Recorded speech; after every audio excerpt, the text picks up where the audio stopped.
Estamos en el día viernes 25 de septiembre del año 2020. Vamos a las informaciones de las últimas horas. Tenemos hechos nacionales e internacionales. Lo que usted necesita saber en unos minutos se lo vamos a informar. Gracias por finalizar la semana con Canal 12. Vamos en este momento a saludar a Célida Magaña. Célida, muy buenas tardes. ¿Qué tal, Raúl? Buenas tardes, qué gusto acompañarles en este viernes, ya finalizando la semana. Aprovechamos como siempre este espacio para saludar a quienes también se conectan con nosotros en nuestras plataformas digitales. Estamos transmitiendo a través de Facebook Live.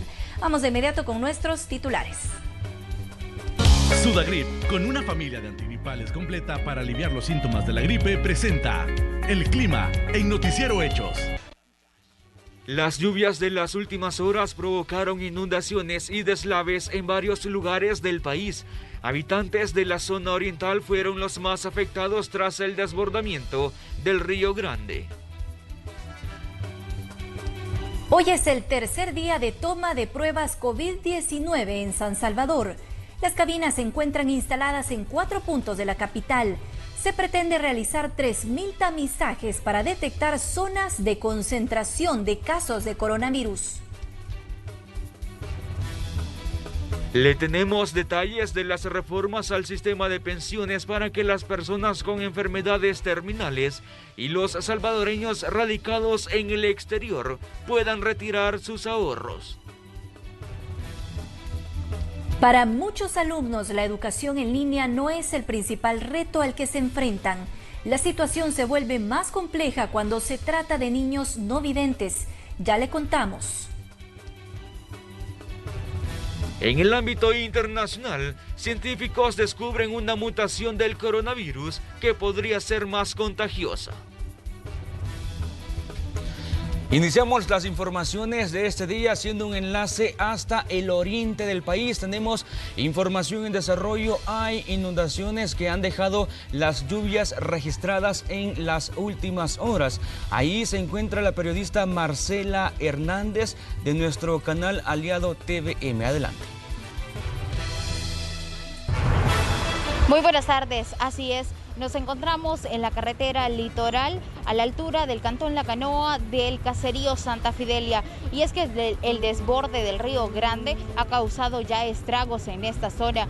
Pueden observar que a mis espaldas pues prácticamente el tráfico está pesado. Y esto debido a que en este sector el incremento del agua ha aumentado. Nos mencionaban en la mañana las autoridades que el nivel del agua estaba a 60 centímetros. Hasta el momento solo se encuentra a 40 centímetros, pero por supuesto para vehículos tipo sedán se les es imposible trasladarse de un lugar a otro. Y esto ha causado pues que en ambas vías el tráfico esté bastante lento, por lo que se le recomienda a la población que tome las medidas de precaución y que si se quiere desplazar rápido de un lugar a otro, que tome vías alternas. Por supuesto, también esto ha generado que muchas de las grúas o prácticamente del sector que traslada comercio pues tenga un retraso, ya que estos automotores son bastante difíciles de poderse trasladar, esto debido al nivel del agua que está bastante alto, por lo que las autoridades también le hacen el llamado a todos los conductores, tener paciencia a la hora de desplazarse. Pueden ver también en imágenes que prácticamente la situación se está volviendo un poquito complicado y eso creo que es debido a la hora, por lo cual nosotros vamos a seguir acá en el lugar para brindarle los mayores detalles. Con esta información retornamos la señal hacia los estudios principales. Feliz tarde para todos. Muy buenas tardes, Marcela. Gracias por tu reporte desde San Miguel. En varias zonas de San Salvador se registraron deslaves e inundaciones. Los detalles en el siguiente informe. Las lluvias de las últimas horas han ocasionado diferentes inconvenientes, sobre todo para los transportistas que se han encontrado con inundaciones en las calles que utilizan para llegar a sus diferentes destinos. Uno de los pasos vehiculares de constantes inundaciones es el redondel que lleva hacia la calle Antigua a Tonacatepeque en Soyapango. La considerable cantidad de basura que hay en los tragantes hace que estos colapsen, generando grandes inundaciones y por ende carga vehicular. Muchos de los motociclistas tuvieron que maniobrar y utilizar la acera para poder pasar la calle. La verdad es que quizás el tragante es muy pequeño, digamos el nivel de desagüe, por eso probablemente se esté tapando. Por otro lado, en horas de la madrugada, comandos de salvamento se hicieron presentes en el río El Arenal, en la colonia Málaga, para verificar que el nivel del agua fuera moderado y se mantuvieron en constante monitoreo. Vamos a estar pendientes ahorita por si es necesario, pues, por lo menos alertar a las personas, ¿verdad? Pues hicieron una ronda, fueron a verificar y hasta el momento pues no ha crecido nada de lo que es ahí. Horas más tarde, en la colonia San Antonio número 4 de San Marcos, comandos de salvamento se hizo presente para verificar que una cárcava en mantenimiento no fuera a tener derrumbes que afectaran a las casas más aledañas. Podemos ver que ya comenzaron con las labores, ¿verdad?, de trabajo de lo que es del MOCBA, pero igual con estas lluvias que han caído, pues peligran también que la cárcava siga lo que es creciendo más, ¿verdad?, haciéndose más grande y afectando pues más casas. Y por si fuera poco, un derrumbe en el kilómetro 18 en la carretera al Puerto de la Libertad, en Loma Linda, también fue provocado por las constantes lluvias. Precaución si usted debe transitar por esta vía. Imágenes de José Delgado y Gerardo Borja, Noticiero Hechos, Melissa Galicia.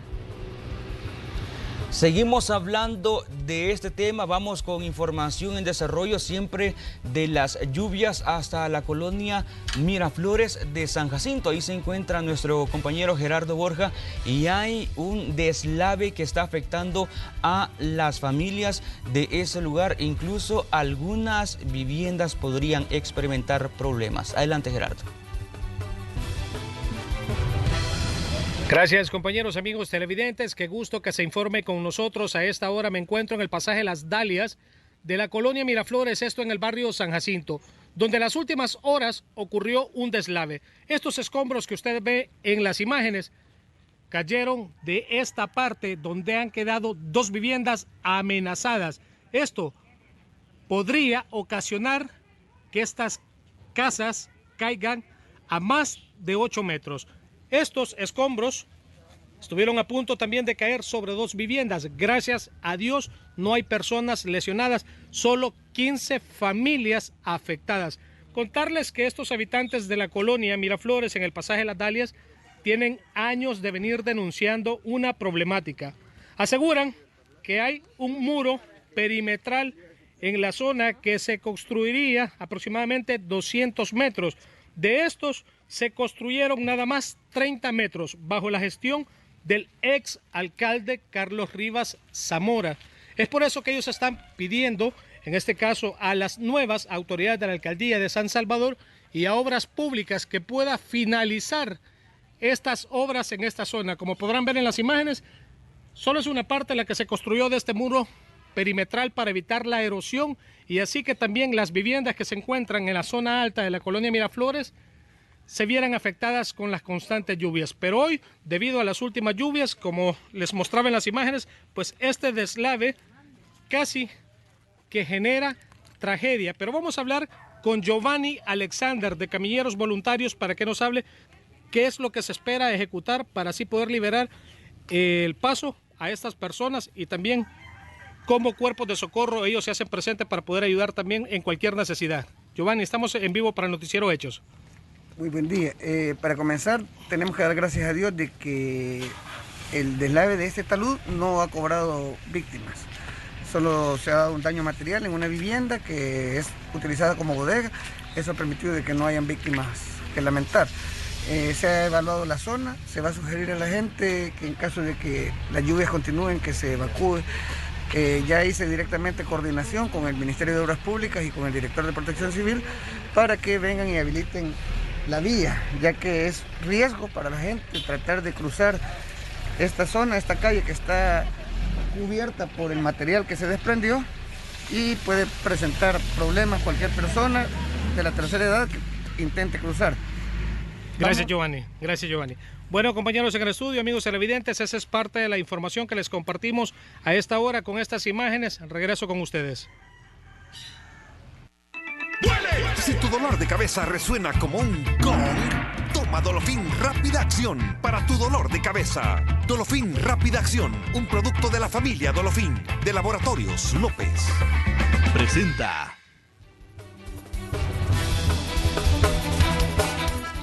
Vamos a verificar en este momento las condiciones del clima y qué dicen las autoridades del Ministerio de Medio Ambiente, y es que de acuerdo al pronóstico se esperan lluvias para las próximas horas. El país estará siendo afectado este día viernes y también este fin de semana. Tómelo en cuenta porque se han pronosticado bastante presencia de humedad y lluvias en el territorio nacional. Recuerde, si vive en una zona de alto riesgo, estar alerta de las recomendaciones de las autoridades y sobre todo de la información oficial. Por lo menos a esta hora de la tarde así se observa el territorio nacional. Continuamos. Y para conocer qué podemos esperar en cuanto a las condiciones del tiempo para lo que resta de este día viernes y durante el fin de semana, nos enlazamos con el meteorólogo Walter Flores hasta el Observatorio Ambiental del Ministerio de Medio Ambiente y Recursos Naturales. Adelante con el informe. Buenas tardes. Desde el Ministerio de Medio Ambiente se informan las condiciones del tiempo previstas para este viernes 25 de septiembre del 2020. Y es que justamente amanecemos nuevamente con cielos muy nublados. Ayer tuvimos muy buenas precipitaciones y permanece durante este día esa condición de muy nublados, y en horas del mediodía acercándose justamente condiciones de mayor nubosidad sobre los alrededores de la cordillera volcánica, y va a empezar a precipitar en esas zonas del país. Se estiman de débiles a moderadas, y hasta finales de la tarde vemos incremento en la franja norte del país, zona occidental y el oriente igualmente, que van a tener y generar lluvia más intensa. Estas pueden ser hasta de fuerte intensidad, así que prevenidos. La saturación en suelos crea problemas justamente en quebradas y desbordamiento de algunos ríos. En cuanto a las temperaturas, continuamos con un ambiente fresco a las primeras horas de la mañana. En horas de la tarde un ambiente más cálido, 30 a 31 grados sobre la zona centro y el occidente del país, y mínimas hasta en horas de la noche que caen hasta los 20 grados. La zona oriental con máximas de 34 grados y las mínimas rondando los 23 grados. Toda esta condición obedece a una onda del este que aún termina de salir durante este día y otra que se acerca a Nicaragua. Esa condición es la que va a generar para el fin de semana igualmente muy buenas lluvias sobre el territorio nacional. En cuanto a la costa, las condiciones son estables para poder realizar cualquier actividad, y solo a finales de la tarde hay que tener precaución justamente por las tormentas que se forman. Es todo lo que tenemos en cuanto al tiempo para este periodo. Si la cabeza te va a estallar, toma Dolofin Rápida Acción para tu dolor de cabeza. Dolofin Rápida Acción, un producto de la familia Dolofin, de Laboratorios López. Presentó. Y en más información de este día, más de 100 personas participaron en la jornada de limpieza de quebradas. Veamos. Desde temprano, miembros de Protección Civil estaban listos para iniciar con la mega jornada de limpieza en quebradas de San Salvador. El lugar a intervenir fue la quebrada El Garrobo, donde desembocan los ríos Iluapa y Metalapa. El objetivo es reducir la contaminación y el riesgo al desbordamiento. Nosotros vamos a trabajar en todas estas quebradas y en estos dos ríos que suman su caudal a esta quebrada. Vamos a estar también trabajando con la comunidad Darío González, aquí a nuestra mano izquierda. Nosotros vamos a estar trabajando también con las comunidades aledañas, río arriba. Vamos a cubrir todo el área de San Salvador y las áreas metropolitanas. Nos vamos a ir extendiendo. Sabemos que donde más cantidad de personas viven a las orillas de las quebradas y los ríos. 50 privados de libertad de programa Yo Cambio también ayudaron a la limpieza de 2 kilómetros de la quebrada y la remoción de 150 metros cúbicos de material. Estamos demostrando también cómo personas que, si bien en algún momento se cometió algún error en su vida, no es primera vez que los estamos viendo, pero están demostrando cómo se puede resarcir verdaderamente el daño causado a la población. Estas acciones también serán acompañadas de jornadas de fumigación y de la visita de casa por casa para hacer conciencia sobre el riesgo de contraer el coronavirus. Con imágenes e informe de Marcela Rivera. Vamos a actualizar en este momento los casos de COVID-19 en El Salvador, que dice el sitio oficial que muestran las estadísticas. Y de acuerdo a la tabla, tal como se los mencionaba, la última actualización fue a la 1 de la mañana con 55 minutos y se muestran 28.415 casos ya confirmados en El Salvador, de los cuales hay 22.643 activos y 823 personas han fallecido, y también están los casos recuperados. Además tenemos, por ejemplo, este resumen que se muestra a un costado de la tabla. Hay, por ejemplo, 214 personas con casos nuevos según la actualización. Hay 317 que se recuperaron, son buenas noticias. Y lamentablemente hay 4 personas fallecidas en las últimas 24 horas y se han realizado 3.452 pruebas. También es importante verificar la gráfica lineal que nos muestra el comportamiento diario de los casos de COVID-19. Recordemos que los casos venían a la baja, sin embargo, luego que se ha focalizado la toma de muestras, por ejemplo, en la zona oriental del país y también en los últimos días en San Salvador, de ahí se muestra este incremento de la línea, este incremento de casos y que van en aumento, por ejemplo, de acuerdo a los casos registrados, y así se ha mantenido el comportamiento de este virus durante los últimos días. Y el titular de Salud sostiene que se ha invertido alrededor de 500 millones de dólares para la atención de la pandemia. El ministro de Salud, Francisco Alaví, informó que el sistema de salud se encuentra en una situación compleja debido a la falta de recursos económicos, ya que solo se aprobaron 15 millones de dólares de los 30 solicitados a la Asamblea Legislativa, de los cuales 15.5 millones iban a ser destinados en remuneraciones para el funcionamiento del Hospital El Salvador, 5.5 millones para equipos e insumos médicos y 3 millones para el financiamiento de oxígeno. Porque debemos priorizar, utilizar otros fondos que estaban de alguna manera para otras intervenciones, dependiendo de la necesidad que el Ministerio de Salud enfrente en relación a la fase de la pandemia que se ha venido tratando. Entonces es una situación bien complicada. Agrega que para la atención de la pandemia se ha invertido 500 millones de dólares. Esto solo es una parte inicial. Debemos comprender que esta emergencia sanitaria ha hecho que nosotros hagamos uso de ciertos insumos, de ciertos medicamentos que estaban presupuestados para el funcionamiento del Ministerio de Salud para otras patologías. Dice que para el funcionamiento del Hospital El Salvador para 2021 se requerirán cerca de 60 millones de dólares. Cabe aclarar, no solo es para el funcionamiento, sino que también es para el desarrollo del hospital y el crecimiento de la estrategia de la ciudad de salud, de ese complejo en el cual se va a brindar muchas más atenciones en salud, y es una situación que de alguna manera pues va a tener un impacto directo en la población. Actualmente, MinSal registra 1.955 camas disponibles para la atención de pacientes con coronavirus. Para el próximo año se estima que el presupuesto en salud incremente en más de 300 millones de dólares para garantizar la calidad de los servicios y superar algunas deficiencias. Este es un informe de Marcela Rivera. Y en más información de este día, hoy por tercer día consecutivo se instalaron las cabinas para hacer pruebas PCR en diferentes puntos de la capital, por ejemplo en la Plaza Salvador del Mundo, además en la Plaza de la Salud, en el Redondel Masferrer y también frente al Estadio Cuscatlán. Esto para detectar casos de COVID-19 en el municipio. Es importante recordar que de acuerdo al gobierno en total son 3.000 las pruebas que se están tomando durante 3 días consecutivos y este ya es el tercero.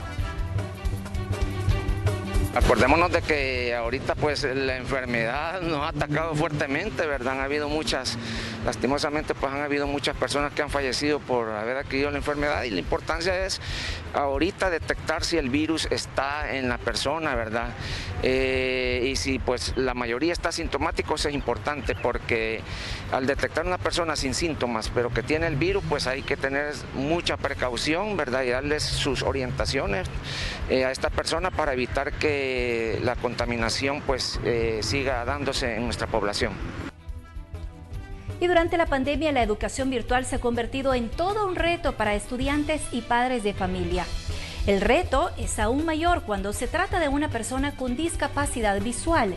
La periodista Tatiana Funes tuvo la oportunidad de conversar con una joven ciega que ha tenido que adaptarse a los nuevos tiempos para continuar con su educación.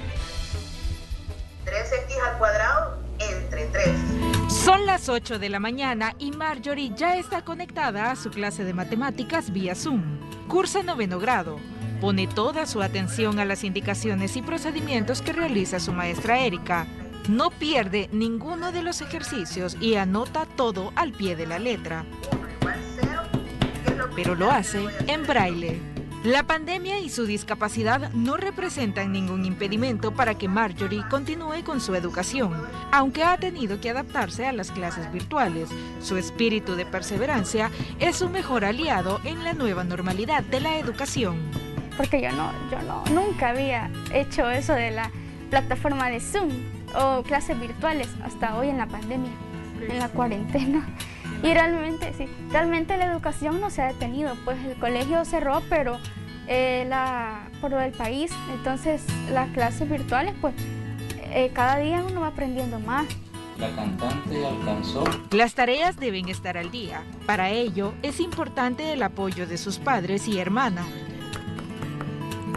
Marjorie las hace en braille y sus padres las transcriben. El viñedo de mi abuelo tiene una vista espectacular. Luego mis papás lo hacen en un documento de Word y luego ellos me ponen la fotito que yo he escrito en braille y en tinta y ahí se ve lo que yo he escrito y se ve lo que ellos han escrito también. Como nosotros le ayudamos y la orientamos, también ella y la retentiva que tiene, pues va bien en las calificaciones.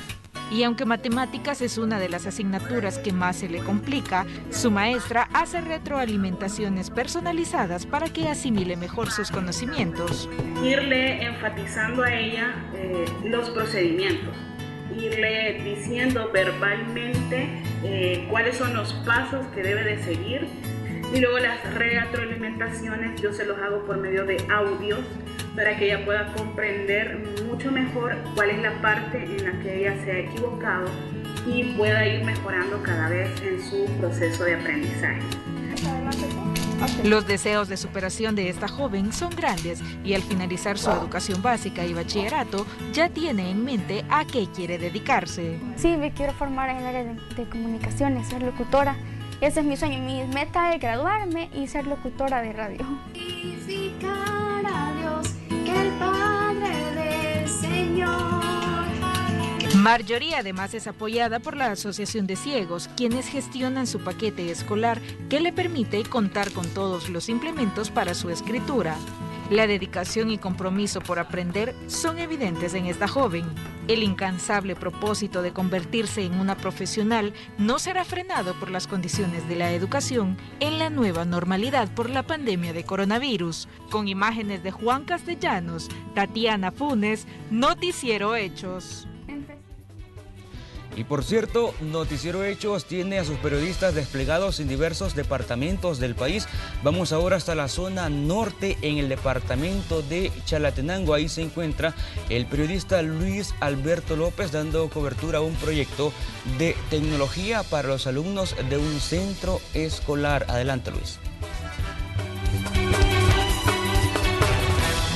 Buenas tardes, un gusto saludarles. Nos encontramos en el cantón Los Achiotes, en el municipio de Dulce Nombre de María, en el departamento de Chalatenango, precisamente en este centro escolar que lleva precisamente el mismo nombre. Bueno, hemos venido hasta este lugar para conocer un interesante proyecto tecnológico de desarrollo debido a los problemas que ha causado o las implicaciones que ha causado la pandemia para que los estudiantes puedan recibir sus clases. Aquí es un lugar bastante difícil que llegue la señal del internet y también para que los estudiantes puedan retomar y comprar datos, como dicen, para recibir sus clases.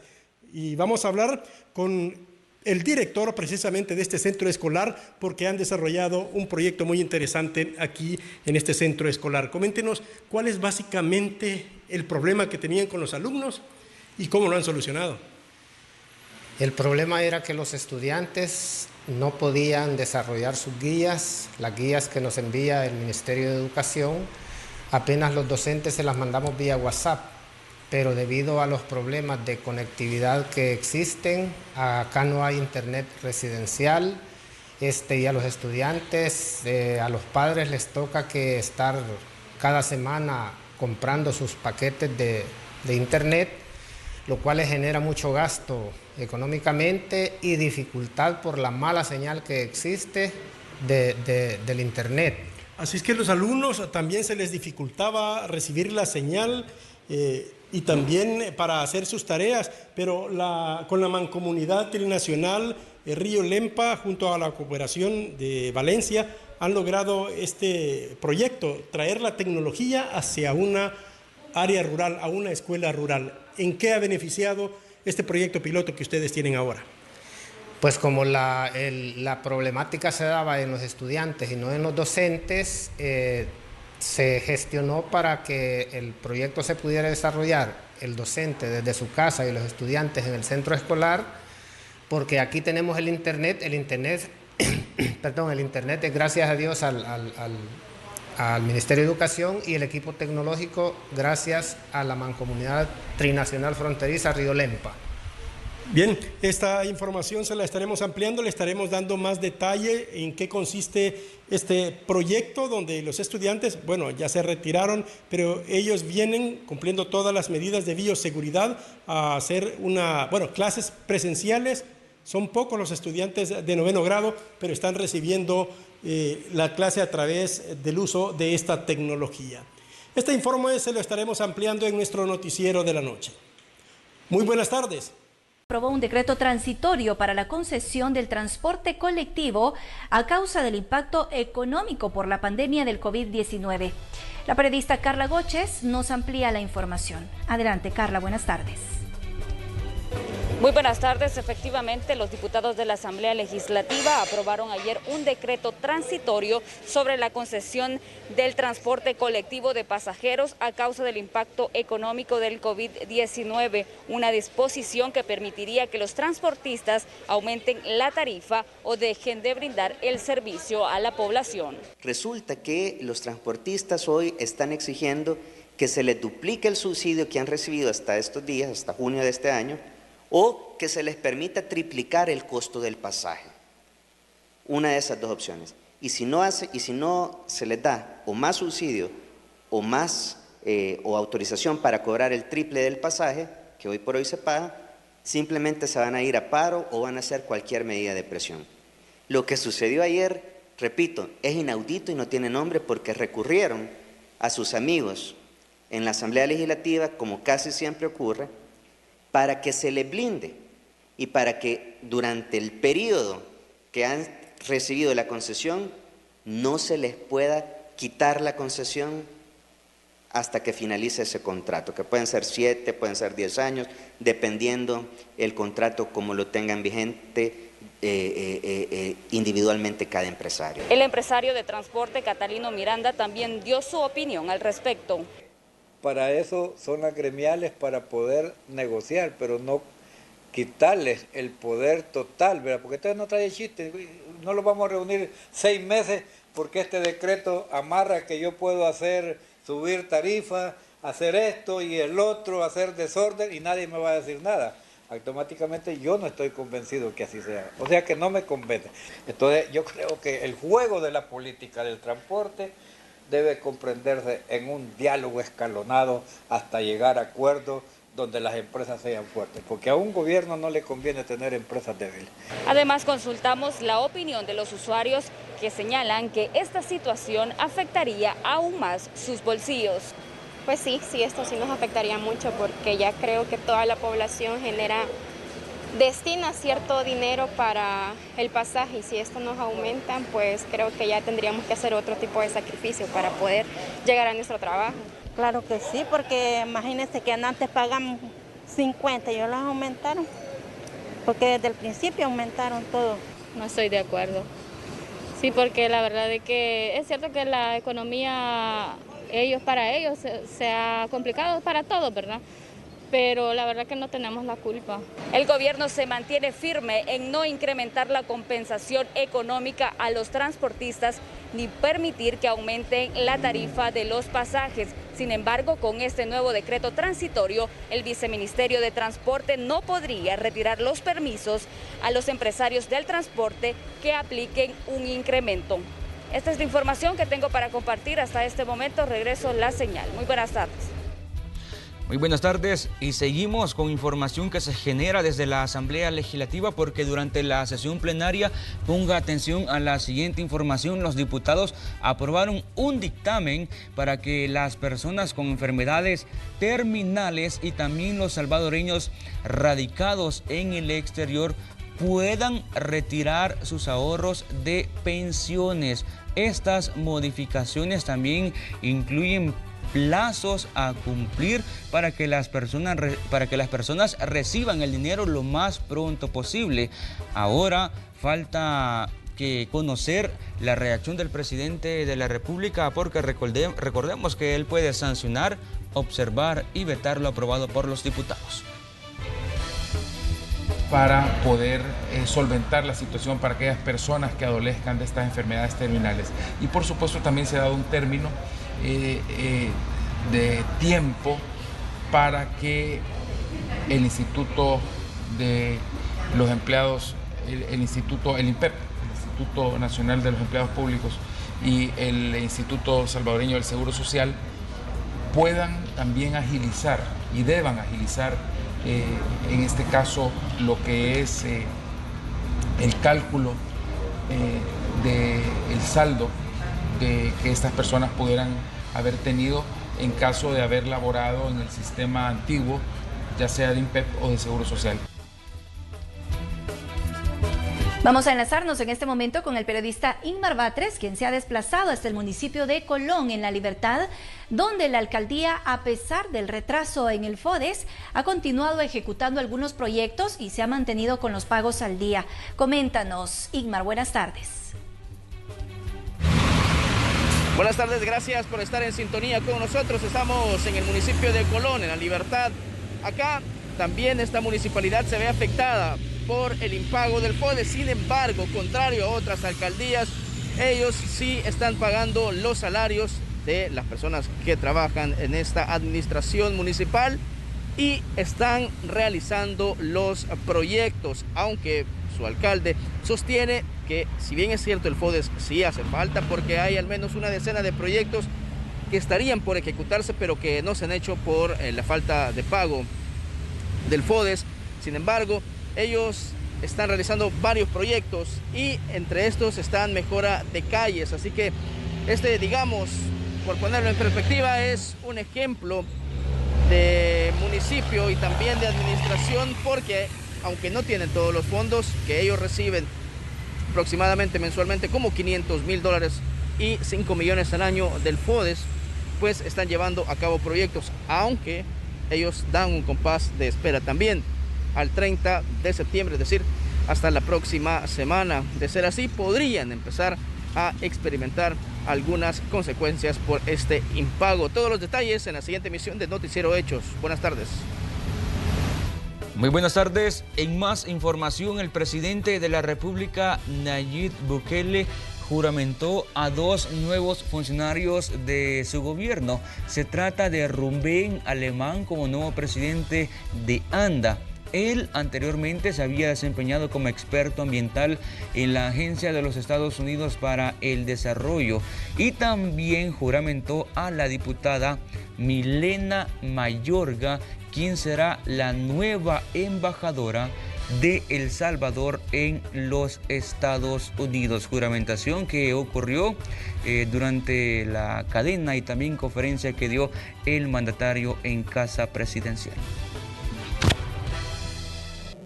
Ser fiel a la República, cumplir y hacer cumplir la Constitución, prometiendo además el exacto cumplimiento de los deberes que el cargo os impone.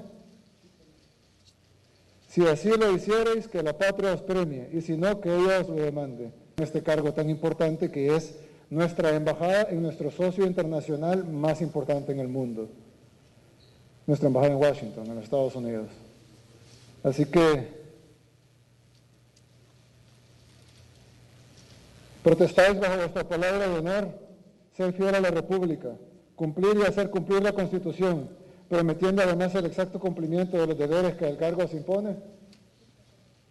Si así lo hicierais, que la patria os premie, y si no, que ella os lo demande.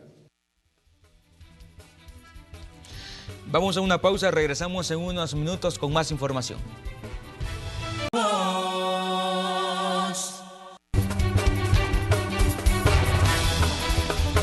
Es momento de hacer un recorrido por lo que ocurre fuera de nuestras fronteras. Nos enlazamos con Graciela Rajo, que nos tiene la información. Adelante, Graciela, buenas tardes. Muy buenas tardes y feliz viernes para todos. En España se anuncian nuevos cierres en la zona de Madrid, eso sí de manera parcial ante este segundo brote por COVID-19. Las autoridades sanitarias de Madrid están ampliando las restricciones de circulación existentes de 37 a 45 zonas de la capital española, que lidera la curva de contagios del país, a pesar de la recomendación del Gobierno Nacional de que el cierre parcial debería aplicarse a toda la ciudad. Más de 850,000 residentes han sido confinados esta semana a sus vecindarios, a menos que tengan una causa justificada para ir a otro lugar, mientras que la asistencia máxima en tiendas y restaurantes se ha reducido a la mitad de la capacidad. Esas limitaciones deberían expandirse ahora a 160,000 personas más en nuevas áreas donde más de 1,000 personas por cada 100,000 habitantes han dado positivo por el nuevo virus en las últimas 2 semanas. Las tasas más altas de Europa, anunció el viernes el gobierno regional de Madrid. Este es un informe de Kelly Ábrego para la RNA. Recordemos que también continúa la carrera por la búsqueda de una vacuna contra el COVID-19 y mientras los científicos continúan en ello, también han descubierto una nueva mutación del virus que sería aún más contagioso. Veamos el siguiente informe gracias a La Voz de América. El estudio, que analizó unas 5,000 secuencias genéticas del mortal virus en Houston, documentó una continua acumulación de mutaciones, una de las cuales lo ha hecho más contagioso. El autor principal de la investigación, el Dr. James Moser, destacó la importancia del nuevo hallazgo. No hay nada en nuestro estudio que diga que los fabricantes de vacunas deben cambiar lo que están haciendo. Pero lo que estamos diciendo es que tenemos que vigilar esto a medida que avanzamos y se aplica la vacunación. Porque como saben, otros virus como la gripe pueden mutar y escapar de la vacunación. Explicó que hasta el momento no se ha detectado que alguna de las mutaciones identificadas en el estudio vuelva más mortal al COVID-19, pero hay que estar vigilantes, advirtió. Una de las cosas que hemos aprendido sobre este virus es que es muy difícil de predecir. La investigación muestra que el virus se difundió a través de los vecindarios de Houston en 2 fases. La primera afectando a individuos más ricos y mayores, y luego una segunda oleada que golpeó a gente más joven y a los barrios de bajos ingresos, afectando a muchos latinos. La doctora Ligia Peralta analizó los resultados del estudio de manera independiente a petición de La Voz de América. Lo que queremos saber es si cuando estamos usando mascarilla, cuidándonos de la distancia, al mismo tiempo la higiene, sobre todo de las manos, si esto es efectivo o no. Y eso es la importancia de este estudio. Epidemiológicamente podemos saber qué medidas tomar a medida que este virus va cambiando. Ambos, por lo pronto, coincidieron en la importancia de no abandonar los hábitos de protección. Arnaldo Rojas, Voz de América, Houston. Nos vamos a quedar ahora en el país más golpeado por la pandemia, Estados Unidos, porque según la Universidad Johns Hopkins se han descubierto 6.978.051 casos de la enfermedad y al menos 202.818 personas fallecidas.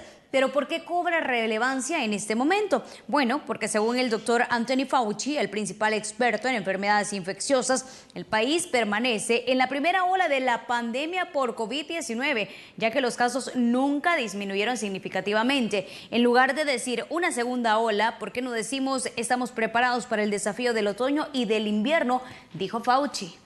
Y mientras tanto, América Latina ha sumado esfuerzos para pedir ante la Organización de Naciones Unidas la solidaridad de las grandes potencias mundiales que le permitan una vacuna libre de patentes y a créditos multilaterales sin intereses.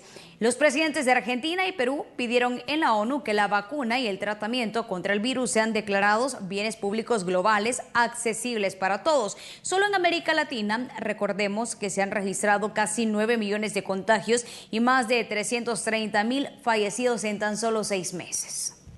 Este es nuestro primer recorrido a nivel internacional. Más adelante les contamos del conflicto entre Guatemala y Honduras.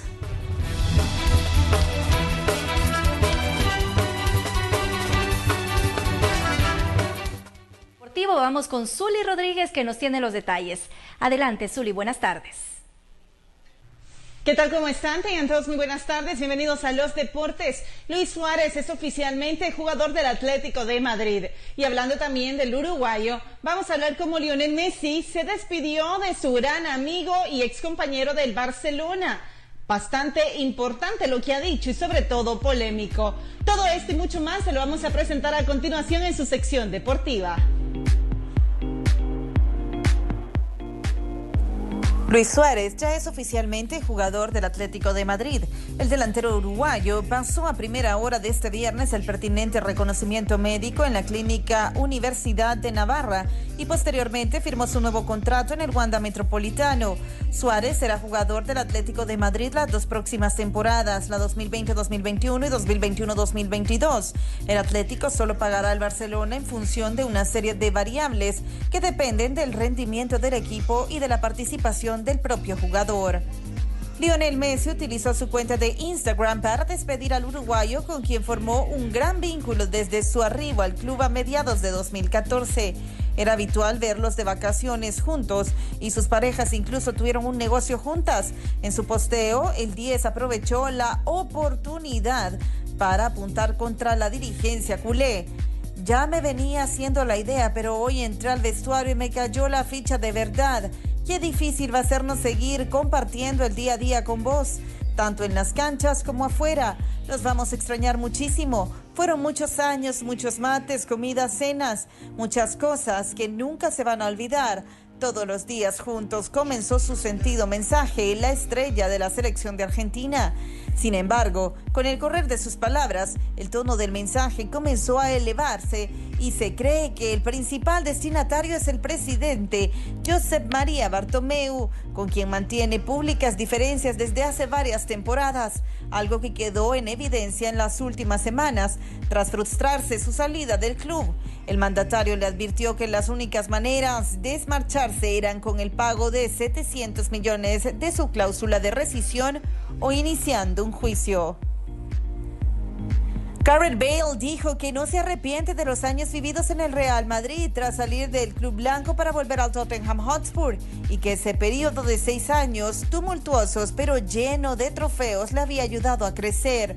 Bale dejó el club del norte de Londres en 2013 por 100 millones de euros, es decir, 116,61 millones de dólares, una cifra récord en el mundo por aquel entonces, y ganó 4 títulos de Champions, 2 Copas del Rey, marcando más de 100 goles. Los Ángeles Lakers se llevaron su tercera victoria en la final de la Conferencia Oeste al vencer por 114-108 a los Denver Nuggets en el cuarto partido. Fue un encuentro en el que dominaron y llegaron a tener una ventaja de hasta 12 puntos, pero los Nuggets fueron aguantando todas las embestidas para llegar con opciones al tramo final del partido por medio de Jamal Murray. De la mano de LeBron James y Anthony Davis, los angelinos se encuentran a tan solo un triunfo de sus primeras finales de la NBA desde el año 2010. LeBron rozó un nuevo triple doble al acabar el partido con 26 puntos, 9 rebotes y 8 asistencias. El quinto partido se disputará en la madrugada del sábado al domingo y en él los Lakers tratarán de meterse en la final de la NBA, mientras que los Nuggets intentarán estirar la serie. Esto ha sido todo en los deportes. Deseo que pasen una feliz tarde y un hermoso fin de semana. Nosotros nos vemos el próximo lunes. Bendiciones. Vamos al espacio de la entrevista y Noticiero Hechos. Hoy conversamos con la diputada del Partido Arena, Margarita Escobar. Hay diversos puntos, diversos temas en la agenda del país. Diputada, muy buenas tardes. Buenas tardes, Raúl. Un verdadero gusto estar con usted y saludo a los amigos televidentes. A la orden. Bueno, diputada, entrando en materia y también conociendo que usted tiene experiencia, además en temas diplomáticos, y bueno, es diplomática de carrera también, iniciar hablando sobre el último nombramiento que hemos conocido por parte del gobierno de la embajadora de El Salvador en Estados Unidos. Hablamos de la diputada Milena Mayorga, que fue electa, bueno, bajo la bandera del Partido Arena también, por cierto. ¿Cómo analiza este nombramiento? ¿Cómo ve la situación también, tomando en cuenta el contexto que se encuentra Estados Unidos en un proceso de elecciones también presidenciales? El tema del TPS también que está en discusión, diputada. Así es, Raúl, efectivamente soy diplomática de carrera, debidamente inscrita en el escalafón diplomático de El Salvador, en el rango más grande, un gran honor, que es el rango de embajadora de la República, y con 20 años de experiencia en la vida diplomática, de lo cual me siento honrada de haber representado a nuestro país en diferentes categorías que tuve la oportunidad de hacerlo. Mire, ser diplomata, a mí no me gusta personalizar una opinión, pero sí, con respecto a su primera parte de la pregunta, decir que los Estados Unidos, por obvias razones, es el país más importante para El Salvador. Es ahí donde se encuentran casi 3 millones de compatriotas. Es ahí donde se encuentra el vínculo familiar que representa estar allá y estar acá, y que se manifiesta a través de las remesas, que al final del día constituyen uno de los aportes más importantes a la sostenibilidad social y económica del país, a través de esta expresión de amor entre las familias, es enviando esas remesas. Ahí está nuestro mayor socio comercial. Ahí se encuentran los principios y los valores más preciados de nuestra democracia y de nuestras libertades. Ahora bien, para representar a El Salvador en un destino tan importante, se requiere igualmente cualidades importantes. Se requiere lealtad con el país, en el buen entender de lo que es el interés nacional y no en el interés de un mandatario, sino en el buen interés de lo que es bueno para los salvadoreños. Esa lealtad debe existir siempre en estos cargos de alta responsabilidad. Pero además se requiere mucho conocimiento técnico, destreza política y destreza diplomática. Las relaciones con los Estados Unidos son complejas por la variedad de temas que tenemos, y no todos son de fácil diálogo. Tenemos el tema migratorio, por ejemplo, que se da en un momento en que quitan el TPS a los salvadoreños, y que, por cierto, el gobierno vino y nos dijo aquí a los salvadoreños, nosotros los corregimos, decían que habían conseguido un nuevo TPS para los salvadoreños, lo cual no es cierto. Y ahora, ante la decisión de una Corte Federal que da un fallo adverso a las personas con TPS, la situación es mucho más compleja. Ahí tiene usted un tipo de relacionamiento, el tema migratorio, que pasa por un estrecho conocimiento de nuestras comunidades, un estrecho conocimiento de los procesos legales migratorios en los Estados Unidos, que son de carácter federal, pero también tienen competencias estatales en algunos casos. Se necesita mucho conocimiento también del proceso de formación de leyes en el Congreso norteamericano, en ambas cámaras, y también para esto, pues obviamente el buen nombre de El Salvador debe acompañar estas gestiones de la jefatura de misión en los Estados Unidos. Me temo que el buen nombre de El Salvador está en entredicho en los Estados Unidos. Una reflexión que quiero hacer, y es las últimas cartas que han venido de diferentes representantes, tanto demócratas como republicanos, y tanto de la Cámara Baja como del Senado de los Estados Unidos, advirtiendo su descontento con el alejamiento que ha tenido el presidente Bukele de los parámetros democráticos de El Salvador, así como falta de compromiso con la libertad de prensa, con la independencia de los jueces, con la agresividad con que se gobierna en el país. Y esto pues también nos lleva a un tema importante, que es la cooperación que recibe El Salvador de los Estados Unidos. Las valoraciones, por ejemplo, de Fomilenio que se hacen sobre El Salvador fallan en la lucha contra la corrupción, fallan en la sostenibilidad de las finanzas públicas, fallan en los aspectos meramente democráticos y observancia del Estado de Derecho. Y todo esto termina en que la cooperación de Estados Unidos hacia El Salvador se ve afectada por este buen nombre o mal nombre que va poco a poco adquiriendo El Salvador. Pero ¿en qué consiste el buen nombre y el prestigio de El Salvador? Consiste en el buen gobierno. Diputada, ¿hay en alguna normativa, en alguna ley que le impida asumir este nuevo cargo siendo un diputada de El Salvador? Le pregunto porque anteriormente, durante ese gobierno, por cierto, también vimos un caso como el director de penales, que al final lo terminaron nombrando viceministro porque no podía renunciar a la diputación y tampoco al nombramiento que le había hecho ese gobierno. Pero en el caso de ser electo o nombrado embajador de El Salvador, obviamente en otro país, y siendo diputado también, ¿hay algo que le impida a la ley asumir estos cargos? Sí, mire, la primera responsabilidad de un diputado o una diputada es la lealtad hacia su votante. Esa lealtad se manifiesta de dos maneras.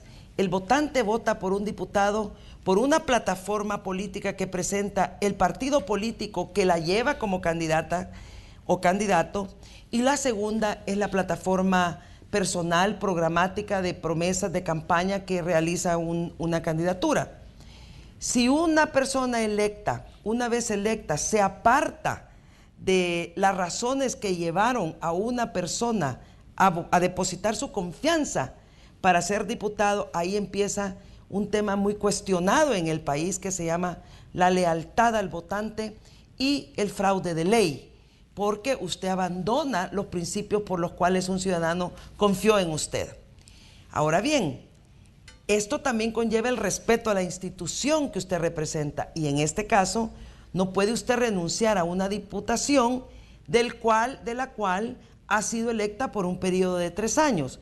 Lo que puede hacer es pedir un permiso y tomar otro rumbo, si así le parece. No estoy enterada que este proceso de pedir permiso se haya hecho en la Asamblea Legislativa para esta señora que ha sido designada como embajadora, la señora diputada que ha sido designada como embajadora en los Estados Unidos. Pero hay un tercer aspecto. El hecho que el gobierno de El Salvador designe un embajador no significa que el gobierno receptor la va a aceptar o no va a aceptar. Ese proceso se llama el proceso de solicitud de beneplácito. El beneplácito consiste en que el país que designa solicita al país de destino su consentimiento para que esta persona represente los intereses de El Salvador y sirva de intermediaria entre los asuntos de interés común o no común entre dos naciones. Ese proceso está por verse. Si la solicitud de beneplácito ya se hizo, pues esto puede ser un proceso que lleve entre 4 y 6 meses. Si no se ha hecho, pues imagínense ustedes. Y esto cae precisamente en su otra pregunta, en el momento en que se encuentra Estados Unidos altamente político, van a elecciones para elegir, fíjese, presidente de la República, presidente de los Estados Unidos, un tercio del Senado y toda la Cámara de Representantes. Esto significa que lo que viene en Estados Unidos es incierto. No sabemos quién va a ganar las elecciones, no sabemos quién va a tener la mayoría en el Senado y no sabemos quién va a tener la mayoría en la Cámara de Representantes. Ante esta incertidumbre, están en medio los intereses de los salvadoreños. El tema migratorio lo destaco como el primordial, pero también está el comercio, están las inversiones de Estados Unidos hacia El Salvador, Está la facilitación y la cooperación en materia de seguridad hemisférica y en materia de combate al narcotráfico y a la narcoactividad. Los temas son inmensos. Los temas de cooperación son otra parte importante de la relación bilateral con los Estados Unidos. Y cada una de estas tiene un nicho distinto en los Estados Unidos, ya sea a nivel federal o estatal. Mientras no se sepa la configuración de las elecciones en noviembre, que está realmente muy incierta todo el panorama de los resultados, pues yo creo que en el caso de El Salvador la solicitud de un placet no sería una prioridad en este momento allá. Pero supongamos que ya tenga la investigación que hacen de rigor para dar el placet a una persona designada. Esa persona no puede entrar en funciones hasta que presente sus cartas credenciales al presidente de los Estados Unidos. Y normalmente estas presentaciones de cartas credenciales tienen tiempos estipulados y pueden ser 4 veces al año. ¿Qué quiere decir esto?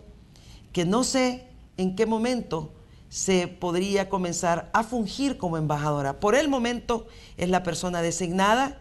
Mientras no exista la presentación de cartas credenciales, no puede presentarse como embajadora a ninguna parte de los Estados Unidos, ni al Congreso, ni al GRULAC, ni a la Casa Blanca, ni al Departamento de Estado. Y son las consecuencias de no haber designado embajador de El Salvador en la sede más importante por las razones que he descrito desde hace 1 año y medio que comenzó este gobierno. Es decir, diputada, que sería en un periodo no mínimo a 6 meses. Lo normal es ese periodo, y si toma en cuenta la situación electoral en los Estados Unidos, donde van a elecciones a todo, el Congreso, 1/3 del Senado, toda la Cámara de Representantes y el presidente de los Estados Unidos, pues yo me imagino que esa es la prioridad ahorita en los Estados Unidos, es concentrarse en sus elecciones y todos estos procesos que son rutinarios. Cuando el proceso ya ha culminado para presentación de cartas credenciales al presidente de los Estados Unidos, no debe de ser en este momento, creo yo, no debe estar, creo yo, en la agenda de las prioridades, pero repito, no sé en qué estado se encuentra la designación anunciada ayer por el presidente de la República para la nueva representante de embajadora de El Salvador en los Estados Unidos. Habría que ver. También, diputada, durante la plenaria hubo varios temas de discusión, pero hay uno donde la población también reclama bastante y se opina bastante referente a ese tema. Es el caso de las pensiones. Ayer se aprobaron dictámenes referente al retiro de los ahorros de las personas. Por ejemplo, personas con enfermedades terminales, también quienes residen en otros países y estuvieron ahorrando durante varios años acá en El Salvador, de acuerdo al dictamen, podrían retirar sus ahorros, diputada. Efectivamente, la Asamblea Legislativa formó una comisión especial que se dedique exclusivamente a ver las reformas al sistema de pensiones, siendo que esto es un problema muy grande para nuestros compatriotas pensionados o que están cotizando sus cuotas al sistema de pensiones. Lo que se hizo ayer es muy importante para la gente. Primero, porque se autoriza que puedan retirar parte de sus ahorros. Y lo segundo, se facilita que el retiro de estos ahorros, si así lo decide el cotizante, el ahorrante, tenga facilidades, particularmente para personas que han sido diagnosticadas con enfermedades terminales o para salvadoreños que vivan en el exterior, que son muchísimos. Por ejemplo, ahora una persona que vive en el exterior, para recibir su pensión, tiene que dar fe que está viva esa persona, y la manera como lo tiene que hacer es yendo a un consulado. Pues resulta que no todos los salvadoreños tienen un consulado cercano a su lugar de habitación, y cuando se trata ya de personas adultas mayores, el viaje de su lugar de residencia al consulado más cercano para dar fe de sobrevivencia es verdaderamente engorroso para ese salvadoreño que cotizó toda su vida para gozar al final de su pensión. Ese es el tipo de cosas que estamos viendo ahora en esa comisión especial y que anoche aprobamos en la Asamblea Legislativa para estos dos grupos específicamente, como usted lo señaló, Raúl. También esta semana vimos a los alcaldes que salieron a las calles, empleados también de las municipalidades, 4 meses de atrasos en el pago del FODES, y las autoridades de gobierno, bueno, manifiestan que no hay recursos, y también empleados de la Asamblea Legislativa y de la Corte Suprema de Justicia han manifestado que no se les ha cancelado su salario, diputada. En primer lugar, quiero pedirle al señor presidente de la República que reflexione y que dé instrucciones a su ministro de Hacienda a pagar el FODES, lo cual es una obligación, no es una opción. Tiene que pagar el FODES. No se está afectando al alcalde si el cálculo es electoral, está afectando a la gente. Y por eso la manifestación de ayer lo que hizo es traer a los alcaldes y la gente a protestar, pero además han anunciado otras acciones si no se les paga. Lo que electoralmente pueden estar haciendo el cálculo, que ahogando al alcalde que no pueda entregar sus obras en los municipios va a tener un rédito electoral para el partido de gobierno, creo que se les ha revertido mucho, porque la gente ya entendió que es una manipulación electoral y además una falacia al decir que no hay dinero. Le comento algo. Esta semana el gobierno adquirió una nueva deuda de 645 millones de dólares. Escúchelo bien, estimado amigo. 645 millones de dólares. Pero dicen que no tienen dinero. A quien afectan es al municipio, que no le pavimentan su calle, que no le hacen su pozo, que no le rehabilitan una zona verde, que no le llevan los servicios, que no le recogen la basura, porque lo que quiere el gobierno es ahogar a los alcaldes para que al final, que ya vamos a elecciones, estos alcaldes pues se presenten como que fracasaron, cuando la verdad la gente ya se dio cuenta. Entonces tampoco es una buena estrategia electoral mentir. 645 millones, nada impide que de esa deuda que tomó el gobierno con la banca privada, la ocupen para cumplir sus obligaciones y pagar el FODES, por una parte, pero por otra, pagarle a los empleados públicos, que no me extrañaría que también comencemos a ver manifestaciones de rechazo a esta política. Además, le hemos autorizado 3.000 millones de dólares al presidente de la República, al gobierno. El presidente del Banco Central de Reserva estuvo en la Asamblea Legislativa, que por cierto, y extrañamente, al día siguiente renunció el presidente del Banco Central, y anoche el presidente de la República dice que es porque era buen técnico pero no buen político, y que los diputados no sé qué. Miren, los números no tienen color, y el presidente del Banco Central de Reserva, con papel en mano, demostró y dijo que el gobierno había recibido y tenía 3.000 millones de dólares. Ahora, ¿dónde está ese dinero? ¿Pusieron los 600 millones de dólares al fideicomiso para ayudar a la micro, a la mediana y a la pequeña empresa? No, al contrario, quieren quitarle fondos al programa de créditos a las MIPYMES y dárselo al subsidio. ¿Por qué?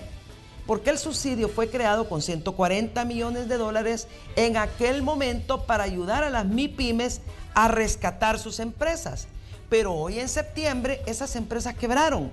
Por tanto, aumentar el subsidio, algo que ya no existe y que fue diseñado para salvarlas, se convierte en una herramienta eminentemente electoral de repartir pisto. Recordemos que el ministro de Trabajo también solicitaba 50 millones de dólares para el ministerio mismo diseñar un mecanismo de entrega de plata, de entrega de dinero. No se lo aprobamos. Entonces hoy quieren venir vía reforma del fideicomiso para quitarle al crédito a las MIPYMES y dárselo al reparto. Eso, mientras en base a ese mismo decreto que quieren reformar, lo presentan a la banca para adquirir 645 millones de dólares en créditos que ahorita los tiene el gobierno cuando lo puso en CETES, que es deuda flotante y deuda de corto plazo. Ahora aquí quisiera también hacer otro análisis. La reserva de liquidez en El Salvador anda más o menos en el 22%, 21-22%. Esta reserva de liquidez la autoriza y la maneja el Comité de Normas del Banco Central de Reserva, quien extrañamente decide y dice, ya no es necesario tener reserva de liquidez de 22%, sino que bajémosla a 9%. ¿Qué significa esto? Que cuando hace y baja la reserva de liquidez a 9%, le da a la banca la posibilidad, le libera dinero, le libera para que pueda dar créditos. ¿Y qué sucede 2 días después? El gobierno coloca deuda de CETES de 645 millones de dólares. Es decir, la banca, al ser liberada de la restricción del 22%, bajada al 9%, obtuvo más o menos 2.000 millones de dólares para poder dar en créditos. Y 2 días después, el gobierno coloca sus CETES por 645 millones. ¿Cuál es el problema de esto? El problema es que ese préstamo que hacen los bancos proviene del dinero de los que ahorran en los bancos. Los bancos prestan al 4.5% cuando usted pone su dinero. Pero al gobierno, la tasa que el gobierno le debe de pagar a la banca es del 7.5%. ¿De quién es ese dinero? Es de los salvadoreños que están ahorrando en la banca. Pero ¿a quién le queda la comisión del 4.5 que usted recibe al 7.5 que va a recibir el intermediario? Le queda al intermediario. El problema grande es qué sucede si el gobierno no paga esa deuda. Lo que sucede entonces es que el ahorrante, que ahora solo tiene garantizado $9 en lugar de $22, para ponerlo en números sencillos, por cada $100 que ahorra, ese cotizante tiene mayor riesgo. Ese ahorrante, esa persona que ahorra, pone su plata, tiene mayor riesgo. Y si el gobierno no paga, al final, quien va a pagar esa deuda, ese préstamo, es la gente otra vez. Esto no me parece correcto. Bueno, diputada, que además el gobierno diga que no puede pagar FODES, que no puede pagar al empleado público, que no puede pagarle a nadie, y acaba de adquirir de los salvadoreños, de sus ahorros, 645 millones de dólares. Tenemos que ir a la pausa. Le agradecemos, diputada, por haber estado con nosotros. Le agradezco mucho, Raúl, y a la orden. Vamos a un corte.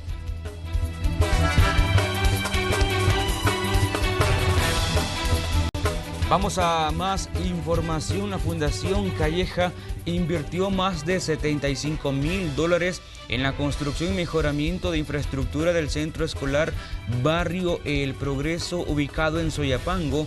Con esto se beneficiará a cerca de 1.000 personas que conforman la comunidad educativa de este lugar. El objetivo de Fundación Calleja desde hace 5 años es de mejorar la calidad de educación para los niños y jóvenes a través del programa estrella de la Fundación Calleja, denominados Todos Son Nuestros Niños. Se interviene un centro escolar del sistema público por 3 años, con el objetivo de brindar herramientas que les permita convertirse en lugares seguros y de sana convivencia para que los alumnos reciban educación de calidad que los prepare para afrontar de forma exitosa los retos de la vida. Hasta el momento se ha apadrinado 13 centros escolares a través de los que se ha impactado positivamente a 14.000 personas, entre ellos padres de familia, alumnos, profesores y directores. Actualmente son 5 las instituciones que están siendo apoyadas. Y vamos a información de carácter empresarial. Arroz San Pedro sabe que es tiempo de pasarlo en casa. Por ello, premia a todos los salvadoreños lanzando la campaña 100 maneras de cocinar arroz San Pedro, en donde estamos regalando el recetario con 100 exquisitas recetas usando arroz San Pedro, que fueron elaboradas por los reconocidos chefs Fran Arévalo, Roberto Menéndez, Karina Pérez y Juan Salomón Miguel. Y lo podemos descargar en Facebook, Global Alimentos, y en Instagram, @sabemosdecocinaoficial, o en el reverso de todos los empaques de arroz San Pedro marcados con el logo de la campaña. Fundación Calleja nace hace 5 años, con el objetivo de mejorar la calidad educativa para los niños y jóvenes de este país. Es por eso que en esta ocasión decidió invertir cerca de $75,000 en mejoras de infraestructura en el centro escolar Barrio El Progreso, ubicado en Soyapango, con lo que se beneficiará a cerca de 1,000 personas que conforman la comunidad educativa del lugar. Hasta el momento se han apadrinado 13 centros escolares, a través de los que se ha impactado 14,000 personas, entre los que están padres de familia, alumnos, profesores y directores. Payo, empresa 100% salvadoreña y comprometida en generar cambios dentro de la sociedad, se suma a las marcas socialmente responsables que participarán en la Semana de la Sostenibilidad y RSE 2020, denominada Sociedades Sostenibles Somos Solución. Actividad a desarrollarse del 26 al 29 de octubre de 2020. Dicha jornada se realizará por medio de plataformas virtuales y es organizada por Fundemás. Para PAIL, esta jornada es una oportunidad para el intercambio de buenas prácticas en torno a las acciones de RSE, que lo ejecuta como empresa socialmente comprometida con los salvadoreños.